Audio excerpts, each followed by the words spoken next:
In the previous program, Nesterov immediately agreed. He did not have problems that Vasnetsov did. The latter could either refuse or agree, but he said, "I paint saints and I'm looking for nature of this kind. I've been searching for it for a long time and I think I will find it in Kyiv."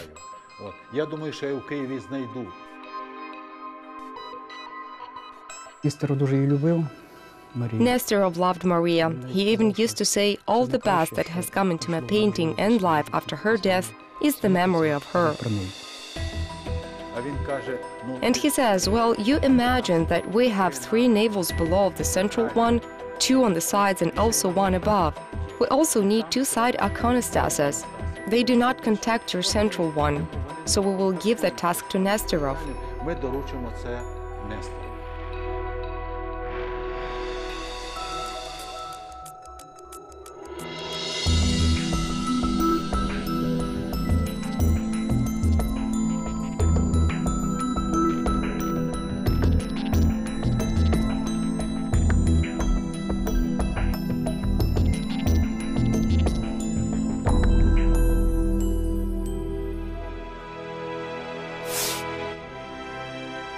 Six pillars, 3 apses and 7 cupolas.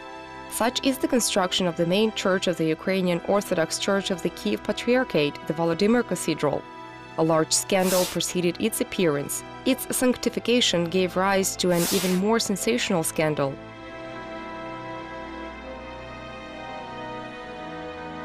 After 30 years, the emergency long-term construction turned into the greatest temple of the Russian Empire at the time.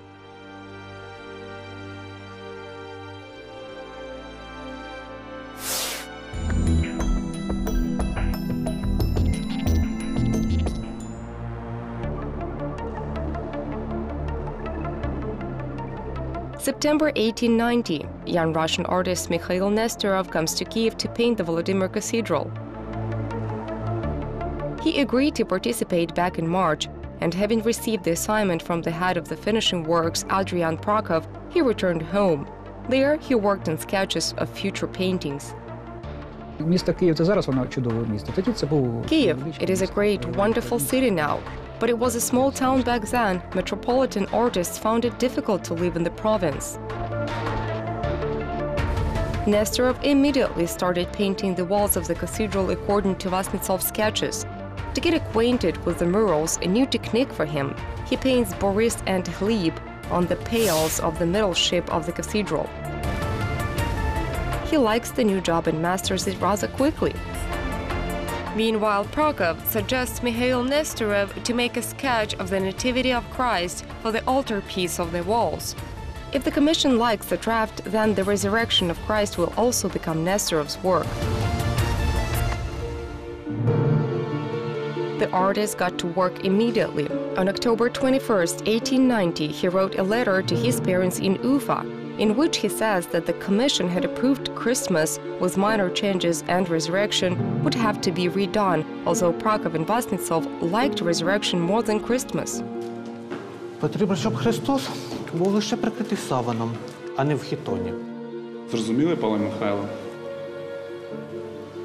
А більше ви нічого не хочете? Дозвольте, будь ласка. Михайле Васильовичу, куди ж ми? Адриан Вікторович, дорогенький, поговоріть, будь ласка, з паном Несторовим. Нехай він зробить іконостас. At the same time, the commission itself authorized Prakhov to talk with Nesterov about his further work on the walls. But constant instructions and demands of the commission cooled the initial fervor of the artist. Therefore, at the suggestion of Prakhov, Nesterov did not agree at once. In a letter to a close friend, he wrote, "There is nothing interesting left in the cathedral apart from Christmas and resurrection."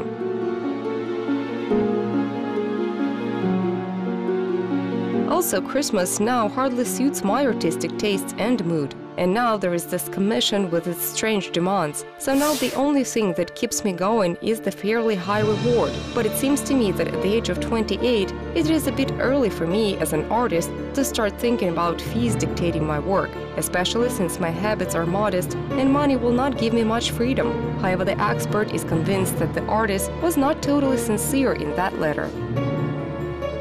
Праховим у нього були офіційні відносини, і він тільки з Праховим. He was on official terms with Prakhov. He got closer to him only when it was about paying fees. He always asked not to wait for 3 or 6 months, but to be paid for the so-called piecemeal work every time he finished his job. He was very penny-pinching. As such, his relations with Prakhov were strained. Тому натягнуті були відносини з Праховим.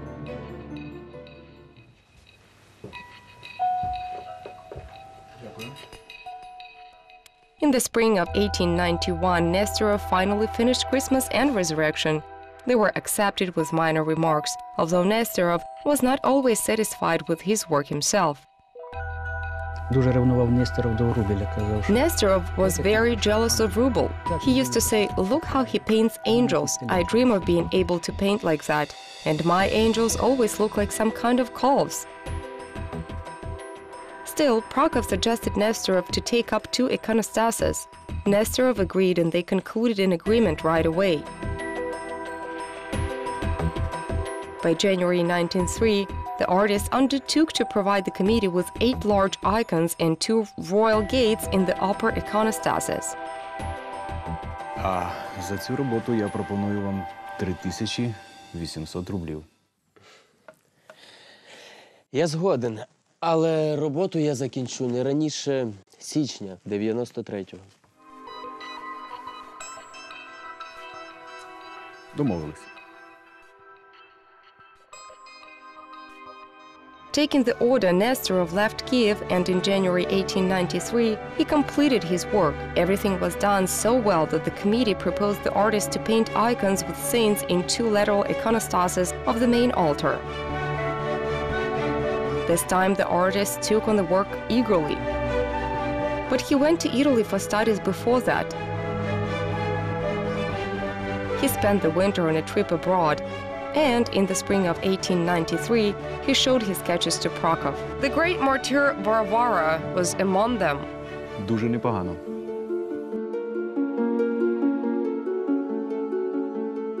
On the painting, a young girl is kneeling with a sword in hand, and a martyr's crown is descending upon her head in the sunlight. But the supervisory committee did not approve the position of the artist and manager.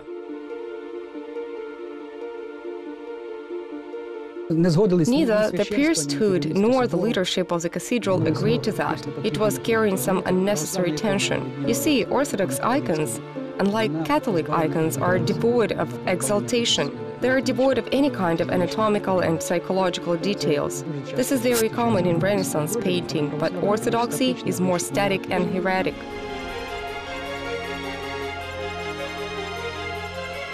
The committee suggested Nesterov to alter the sketches. He was forced to agree. He was not himself for several days. There was nothing left from his original plan. Now the whole artist's case came down to Varvara's face.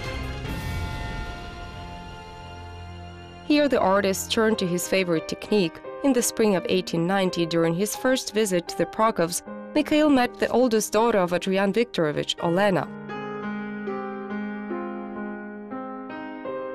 The girl was not beautiful and skinny, but her inner beauty was very attractive. He also saw her portrait by Viktor Vasnetsov there.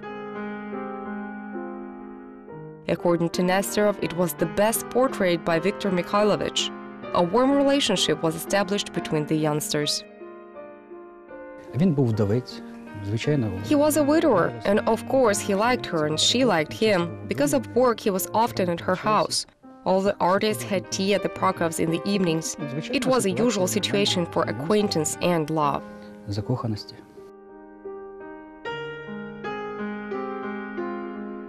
It is not surprising that he decided to draw Varvara precisely from Elena Prakhova. By the end of 1894, the artist finished the work and again left Kyiv, but he returned in February 1895. The committee demanded that the icon of Saint Barbara be redrawn once again.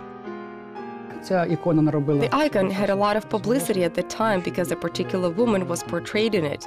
With great difficulty, the icon went through what was called the Art Council. Дружина губернатора прийшла і The governor's wife said that she saw that Varvara looked like Prakhov's daughter and that she was not going to pray to her. Прахова і сказали, що ми молитися до неї не будемо. Viktor Vasnetsov barely managed to persuade his younger colleague to repaint the icon, saying that if Nesterov does not do it, someone else will. Mikhail Vasilievich was forced to submit to the will of the committee. Varvara's face became more generalized. But everyone still knew that it was Prakhova, as there was a lot of tenderness to the face. Nevertheless, the committee liked the icon. With a clear conscience, Nesterov went to St. Petersburg, where he worked on other orders. He only returned to Kyiv for the consecration of the Volodymyr Cathedral. The Great Martyr Varvara became Nestorov's favorite work. Later, he noted that the committee ordering him to repaint the saint's face was the greatest trouble for him in his work in the Volodymyr Cathedral. Even the issues with the resurrection of Christ, which the artist reworked multiple times, did not have such an effect on him. Varvara became the icon to manifest the real trace of his Byzantine impressions from Italy. This work remained in his heart for life like no other.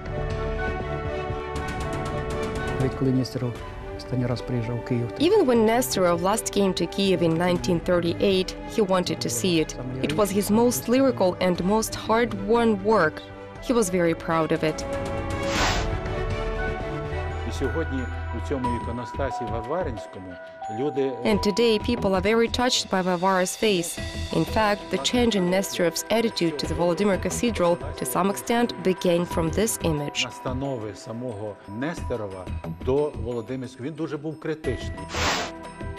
On August 20th, 1896, the consecration of the Volodymyr Cathedral took place. This was a shrine, the artistic value and imagery of which were determined by Viktor Vasnetsov and Mikhail Nesterov. However, the people of Kyiv did not immediately fall in love with the works of these artists, but only after their departure from Kyiv. Після того, як спитали молодого царя, After they asked the young Tsar Nicholas II what he thought of the painting of the cathedral, he said, "I saw nothing like it in St. Petersburg or Moscow. It is something special, worthy of the capital of our state." The Tsar praised it.